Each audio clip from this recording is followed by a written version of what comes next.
High বন্ধুরা, বদলা সম্পূর্ণ। 2022 টি-20 ওয়ার্ল্ড কাপের সেমিফাইনালে ভারতকে হারিয়েছিল ইংল্যান্ড, আর আজ 2024 টি-20 ওয়ার্ল্ড কাপের সেমিফাইনালে ভারত ইংল্যান্ডকে হারিয়ে বদলা সম্পূর্ণ করল। 2024 টি-20 বিশ্বকাপ সেমিফাইনালে মুখোমুখি হয়েছিল ভারত ও ইংল্যান্ড, যেখানে 68 রানের বিশাল বড় ব্যবধানে ইংল্যান্ডকে হারালো টিম ইন্ডিয়া। বিশ্বকাপ ফাইনালে পৌঁছে গেল ভারত। ফাইনালে ভারতের মুখোমুখি সাউথ আফ্রিকাকে হারাতে পারলেই ওয়ার্ল্ড কাপের ট্রফি আসবে ভারতে। আজকের ম্যাচের কথা বললে টসে জিতে প্রথমে বোলিংয়ের সিদ্ধান্ত নেয় ইংল্যান্ড। প্রথমে ব্যাট করতে নেমে শুরুতেই কোহলি ও ঋষভ পন্থের উইকেট হারিয়ে বসে ভারত। এরপরেই আসে রোহিত ও সূর্যকুমার যাদবের পার্টনারশিপ। রোহিত শর্মা আরও একটা দুরন্ত ইনিংস খেললেন। 39 বলে 57 রান করে আউট হন রোহিত শর্মা। সূর্যকুমার যাদব করেন 36 বলে মূল্যবান 47 রান।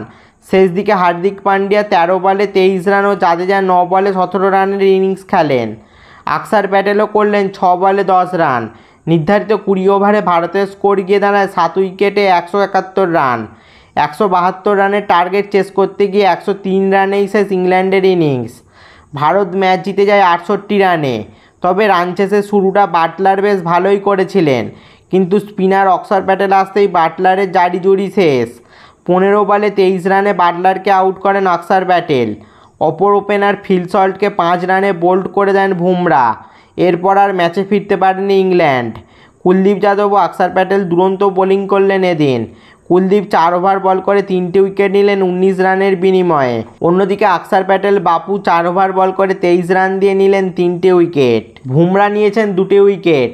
একটা সময় মনে হচ্ছিল 100 রানও করতে পারবে না ইংল্যান্ড। যাই হোক, তারা 103 রান করেছে শেষ পর্যন্ত।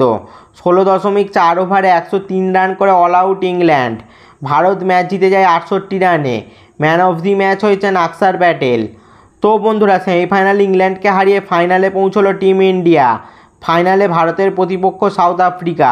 তো তোমাদের কি মনে হয়, সাউথ আফ্রিকাকে হারিয়ে কি বিশ্বকাপ জিততে পারবে ইন্ডিয়া? তা নিচে কমেন্ট করে জানাও। এই ধরনের স্পোর্টস রিলেটেড ভিডিও পেতে অবশ্যই চ্যানেলটি সাবস্ক্রাইব করে দাও, আর পাশের বেল আইকনটাও বাজিয়ে দাও। ফেসবুক থেকে ভিডিওটা দেখলে পেজটা অবশ্যই ফলো করে দাও। ভিডিওটা লাইক শেয়ার করতেও ভুলবে না যেন। দেখা হচ্ছে পরের ভিডিওতে।